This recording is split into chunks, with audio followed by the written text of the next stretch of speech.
अस्सलाम वालेकुम। तो अब फिज़िक्स का जो पोर्शन है हम वो स्टार्ट करते हैं।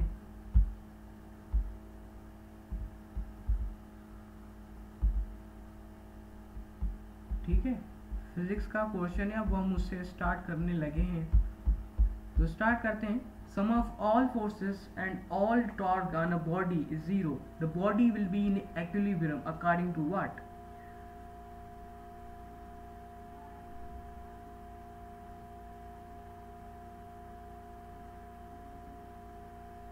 ठीक है, तो ये अकॉर्डिंग टू की आपके पास बनेगा C option.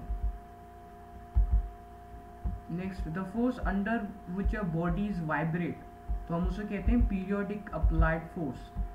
Total energy vibrating body is what? अब देखें,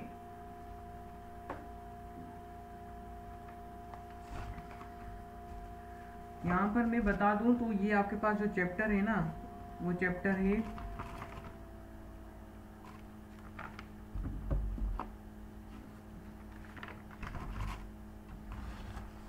सिंपल हार्मोनिक मोशन वाला।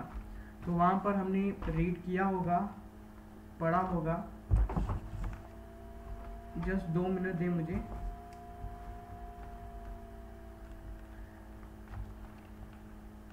ऑसिलेशन एंड वेव, ठीक है, ऑसिलेशन एंड वेव ये चैप्टर है हमारे पास।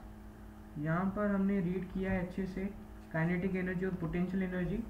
देखें, काइनेटिक एनर्जी जो वहाँ पर होती है वो क्या होती है? काइनेटिक एनर्जी आपके पास वहाँ पर होती है 1/2 k x not square minus x square. और आपके पास जो पोटेंशियल एनर्जी होती है वो आपके पास होती है a स्क्वायर ओवर 2k। ठीक है, या अगर मैं आपको बताना चाहूँ तो पोटेंशियल एनर्जी आपके पास 1/2 k एक्स नॉट स्क्वायर के इक्वल भी होती है।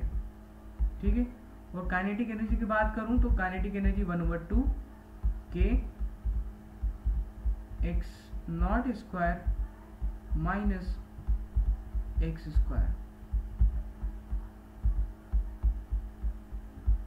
ये आपके पास पोटेंशियल एनर्जी और ये आपके पास काइनेटिक एनर्जी। ठीक है, अब आते हैं टोटल एनर्जी पर। टोटल एनर्जी आपके पास kinetic energy plus potential energy होती है। ठीक है, तो जब आप इनको सॉल्व करेंगे तो आपको पता चलेगा कि टोटल एनर्जी जो आपके पास है वो बेसिकली कोई और नहीं, बिल्कुल आपके पास पोटेंशियल एनर्जी के इक्वल आएगी।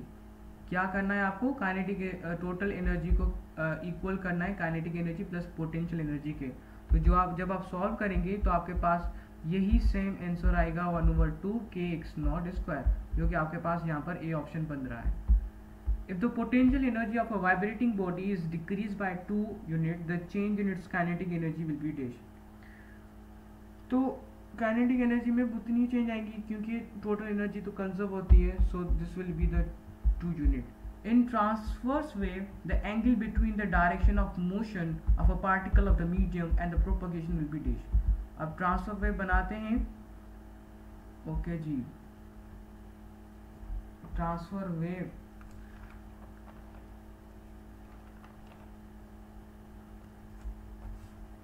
ठीक है, ग्रीन कलर सही है। ये आपके पास एक वेव है। अब इसके जो पार्टिकल्स होते हैं ना, वो क्या करते हैं? वो अपने मीडियम के परपेंडिकुलर मूव करते हैं, अपने मीडियम के परपेंडिकुलर मूव करते हैं 90 डिग्री के एंगल पर। तो वो ही पूछ रहा है, तो यहाँ पर B option. Find the wavelength of a sound wave in a close pipe of 40 centimetre length. तो वहां पर आपको वेवलेंथ फाइंड करनी है, क्या होगी? ये बेसिकली आपके पास क्लोज पाइप का एक एग्जांपल है, तो वहां पर आप देखें क्या होगा। अच्छा, वेवलेंथ का बता दूं। ओके, देखें वेवलेंथ का जो यहाँ पर क्या है, wave in a close pipe. तो यहाँ पर 2 केसेस हमने पढ़े हैं, एक ओपन पाइप और क्लोज पाइप। तो जो क्लोज पाइप में जो वेवलेंथ फाइंड की जाती है, उसके लिए मैं आपको फार्मूला बता दूं कि जो वेवलेंथ होती है वो क्या होती है, दैट इज लैम्डा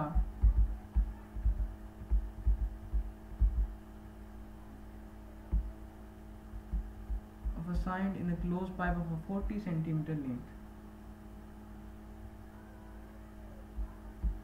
तो lambda is equal to 4L divided by n. इस फार्मूले को यूज करके देखें, आपका ना आए तो मुझे बता दें. Find the fundamental frequency in the fifth harmonic frequency is a 15 kilohertz. अब फंडामेंटल फ्रीक्वेंसी का बतानी है. In the fifth harmonic frequency in the 15 is 15 kilohertz. That mean fifth harmonic जो आपके पास है वो क्या है, 15 किलोहर्ट्ज है. अब यहाँ से हमें फंडामेंटल फ्रीक्वेंसी बतानी है. फंडामेंटल फ्रीक्वेंसी बतानी है और आपके पास हार्मोनिक्स दी हुई है. हार्मोनिक्स आपके पास है fifth harmonics. So that mean जो फंडामेंटल फ्रीक्वेंसी होगी वो क्या होगी. तो आप रुकिए, मैं सॉल्व कर दूं कॉपी पे. यहाँ पर आप फार्मूला यूज करेंगे NF1 का. तो 5F1 is equal to F. Fundamental मालूम करनी है तो यहाँ पर फंडामेंटल आपके पास है F1 15. ओके, देखें आप फार्मूला यूज करेंगे F is equal to 5F1. ठीक है. अब हार्मोनिक्स आपके पास फिफ्थ दी गई है, क्या है वो 15 डिवाइड बाय 5 को यहाँ लेकर आए और ये आपके पास आ जाएगा 3. तो यहाँ पर होगा C option. 2 tuning forks of frequency 710 Hz are surrounding together. The number of beat produced in 5 seconds will be dash.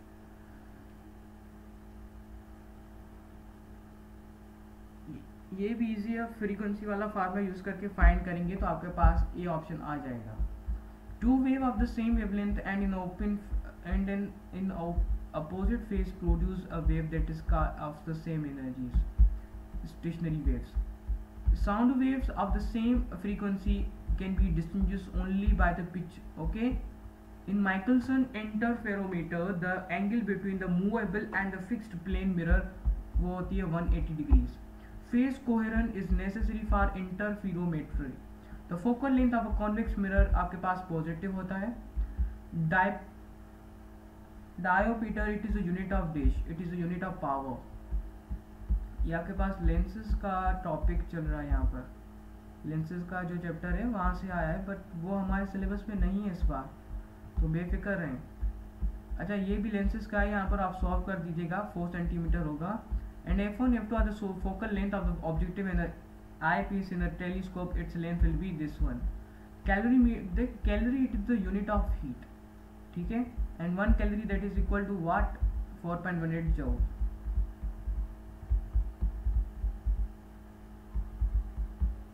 The dot product of electric intensity and area. Electric intensity and areas. Electric intensity and area is what? Electric power नहीं होगा, यहाँ पर होगा electric flux. क्या होगा यहाँ पर? Electric flux. बहुत सी की IB वालों की रॉन्ग है, तो उस पर चलेंगे तो MCQs रॉन्ग ही होंगे. तो यहाँ पर सी ऑप्शन होगा. The process at constant temperature हम उसे कहते हैं isothermal process. The potential energy of a vibrating body is decreased by 2 units. Find the change in kinetic energy. तो यहाँ पर फाइंड करेंगे 1 यूनिट आएगा. ओके जी. तो यहाँ पर देखें हमारी फिजिक्स कंप्लीट हुई और इंग्लिश के लिए मैं आपको ऐसे ही शो कर रहा हूँ, आप खुद देख लिए इंग्लिश को.